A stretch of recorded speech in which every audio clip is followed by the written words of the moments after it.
The nomadic door নতুন একটি ব্লগে তোমাদের স্বাগত। চলো আজ ঘুরে আসি পাহাড়ের কোলে মেঘের রাজ্য শিটং থেকে। একে কেউ কেউ কমলালেবুর দেশও বলে থাকে। এনজেপি থেকে শিটং যেতে সময় লাগে 2 থেকে 2.5 ঘন্টা, 70 কিলোমিটার্স মতো।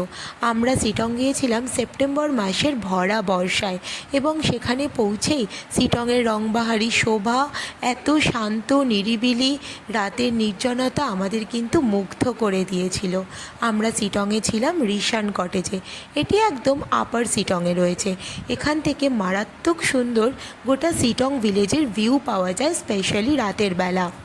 এখান থেকে তোমরা নামথিং পোখরি এবং শিবখোলা অ্যাডভেঞ্চার ক্যাম্পও ঘুরে দেখতে পারো।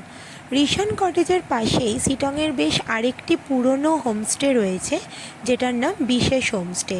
এই হোমস্টেও কিন্তু খুব সুন্দর একটি হোমস্টে। যদি রিশান কটেজে অ্যাভেলেবেল না থাকে সেক্ষেত্রে তোমরা বিশেষ হোমস্টে এবং এছাড়াও আশেপাশে আরও বেশ 2-4টে হোমস্টে হয়েছে, সেখানেও তোমরা থাকতে পারো। রিশান কটেজের ওনার সৈকত দা এবং তার ওয়াইফ রেশমা রায় দিদি কিন্তু খুব সুন্দর করে গুছিয়ে সব কিছু অ্যারেঞ্জ করে দেন। ওদের আতিথেয়তা কিন্তু যথেষ্ট মুগ্ধ করবে তোমাদেরকে। সন্ধে হলেই তোমরা এখানে বনফায়ারেরও ব্যবস্থা কিন্তু পেয়েই যাবে।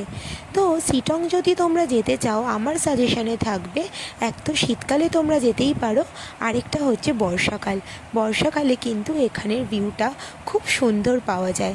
আর তোমরা যদি একটু লাকি থাকো তাহলে স্কাই ক্লিয়ার থাকলে কাঞ্চনজঙ্ঘা দেখতেই পেতে পারো।